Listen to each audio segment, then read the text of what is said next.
Bonjour mes enfants. Aujourd'hui nous allons travailler un nouvel album, La soupe aux cailloux. Et là, ce sera le premier épisode. Tout d'abord, nous allons écouter toute l'histoire, puis écouter l'épisode 1 à ma manière, lecture du texte 1, page 49, et la découverte du phonème graphème M. Allons-y. Unité 3, la soupe aux cailloux.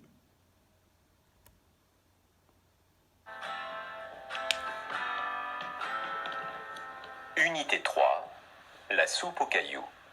Un conte traditionnel. Épisode 1. Par une belle soirée de mai, un jeune mendiant aperçut au sommet de la montagne les lumières d'un village. Il marchait depuis 2 jours et il n'avait rien trouvé à manger sur son chemin. Ouf, souffla-t-il soulagé. Je vais enfin me reposer. À peine fut-il entré dans le village que les volets des maisons se fermèrent.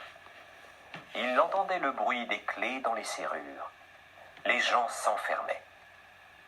Certains éteignaient même les lumières pour mieux le surveiller sans se faire voir. Brrr, quel accueil! Ric, mon estomac crie famine. Si seulement les gens l'entendaient. Épisode 2. Attiré par une douce odeur de poulet, le mendiant s'approcha d'une maison. Le verrou coulissa et la porte s'ouvrit. Une vieille femme, emmitouflée dans une couverture, lui cria. « Je n'ai pas un sou. Je ne peux pas te coucher et encore moins te nourrir. Oust, va-t'en !» Elle était furieuse et lui parlait avec dégoût. Il frappa à plusieurs portes, mais les rares personnes qui lui ouvraient lui disaient toujours la même chose. « Nous n'avons pas de nourriture et pas d'endroit pour te faire dormir, même pour une nuit. » Mentaient-ils tous?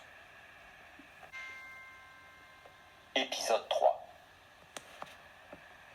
À la dernière maison du village, une jeune fille au doux visage ouvrit sa porte au jeune mendiant. Elle non plus n'avait rien à lui donner, mais elle lui fit un beau sourire. « Qu'à cela ne tienne, dit le mendiant.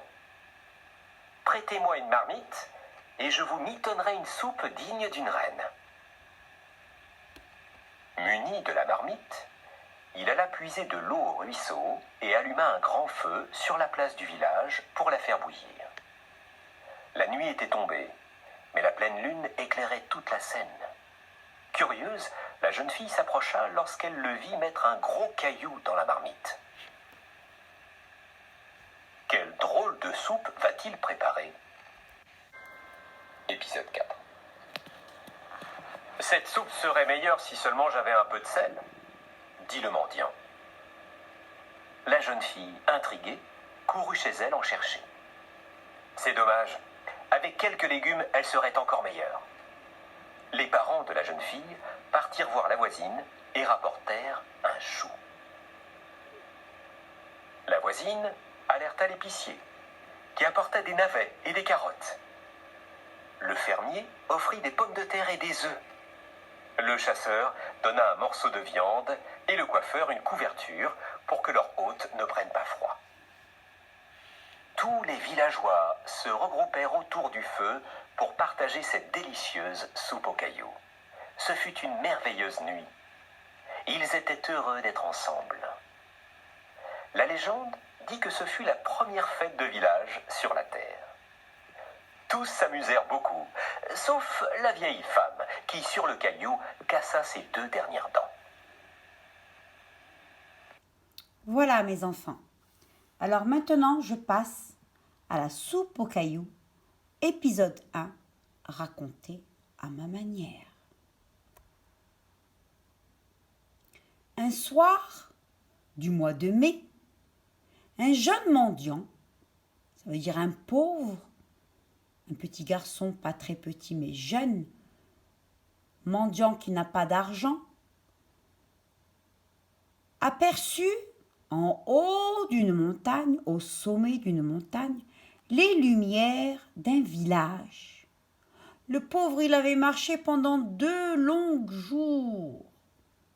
Et il n'avait rien mangé pendant tout le chemin, il n'avait rien trouvé à manger. Et là, après 2 jours, il vit des lumières d'un village. Ouf, souffla-t-il soulagé. Je vais enfin me reposer. Mais dès qu'il fut arrivé au village, les volets de toutes les fenêtres se fermèrent. Les volets, ça veut dire les anciens rideaux des vieilles maisons. Nous, chez nous, dans les maisons, nous avons des rideaux qui descendent, qui montent et qui descendent. Avant, il y avait des volets. Il y a des fenêtres et derrière les fenêtres, les volets pour fermer et empêcher la lumière de rentrer. Alors là, les volets se ferment, mais les portes aussi à clé. C'est comme ça qu'on entendait les volets et les portes se fermer. Les gens s'enfermaient, ils avaient peur. Ce mendiant est un inconnu. Personne ne le connaît. Il est entré au village. Et si c'était un voleur? Et si c'était un tueur? On n'en sait rien. Comme ils avaient peur, ils se sont enfermés. Certains même avaient éteint les lumières pour le surveiller à travers les fenêtres. Et comme ça, lui ne pouvait pas les voir parce qu'il fait noir. « Brrr, quel accueil !» dit-il. « Qu'est-ce que c'est que ces gens? C'est comme ça qu'on accueille une nouvelle personne dans un village? On ferme tout et on éteint les lumières? Oh mon Dieu !» Son estomac, son ventre criait famine. Ça veut dire qu'il avait faim, très très faim. Si seulement les gens du village pouvaient entendre son estomac gargouiller, comme ça ils auraient pitié de lui et lui donneraient à manger. Bien, passons au questionnement. À quel moment de l'année se passe cette histoire? Au début, nous avons dit par une belle soirée de mai. Donc, c'est pendant le printemps, au mois de mai. Une soirée, ça veut dire une nuit. Dans quel état était le jeune mendiant quand il arrive dans le village? On a dit qu'il a marché 2 jours. Et il n'avait rien trouvé à manger sur son chemin.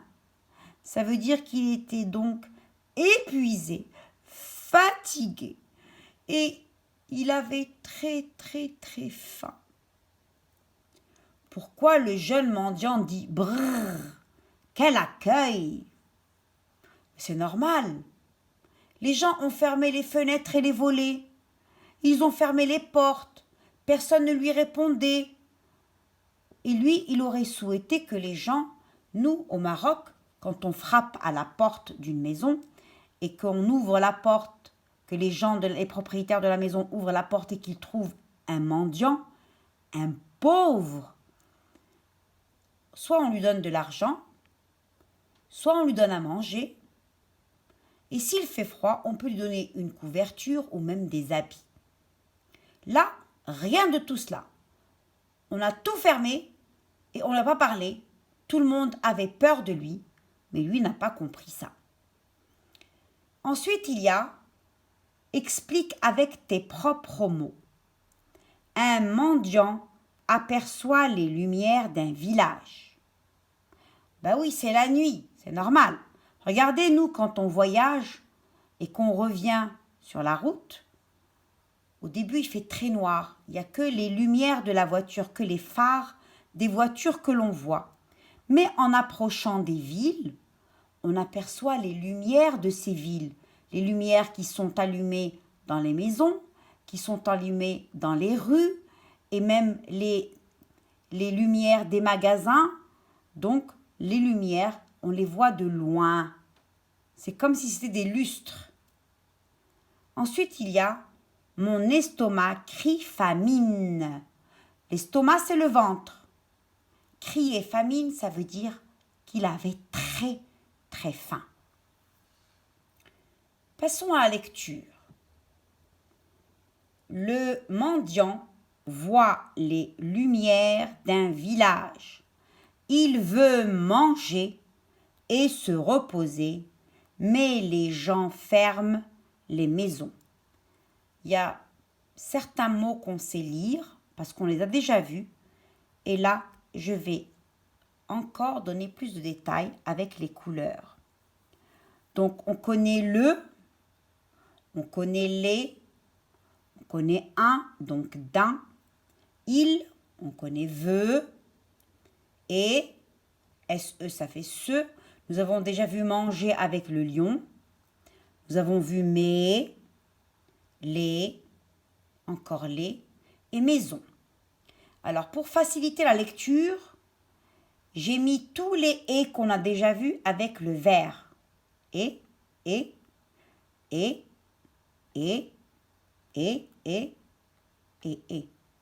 Puis, j'ai mis les sons qu'on a déjà vus mais qu'on n'a pas encore appris.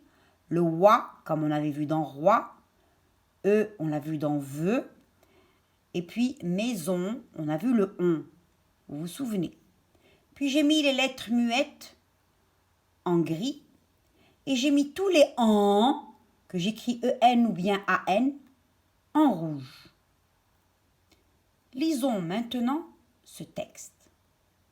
Le mendiant voit les lumières d'un village. Il veut manger et se reposer. Mais les gens ferment les maisons. Je recommence. Le mendiant voit les lumières d'un village. Il veut manger et se reposer, mais les gens ferment les maisons. Passons maintenant au phonème-graphème du M. Exercice 1, nous devons colorier les images où nous entendons le M. Il a deux bosses, c'est un chameau. Chameau. Panier. Hippopotame. Lunettes. Marteau. Moulin. Accordéon. Mouton. Deuxième, on doit entourer tous les M. M minuscule, majuscule, script. M minuscule, majuscule, manuscrite. On les cherche, on les entoure. L'exercice 3, on doit cocher les syllabes où on entend le M. Allumette. Une seule bosse. Dromadaire. Camion. Marmite. Pyjama. Chemise. Moulin. Maison. Je continue. Je vais dire les mots. On voit le M dans tous les mots. Et dans chaque liste, il y en a un où je ne l'entends pas. Je dois donc le barrer. Musique. Pompe. Ami. Deuxième liste.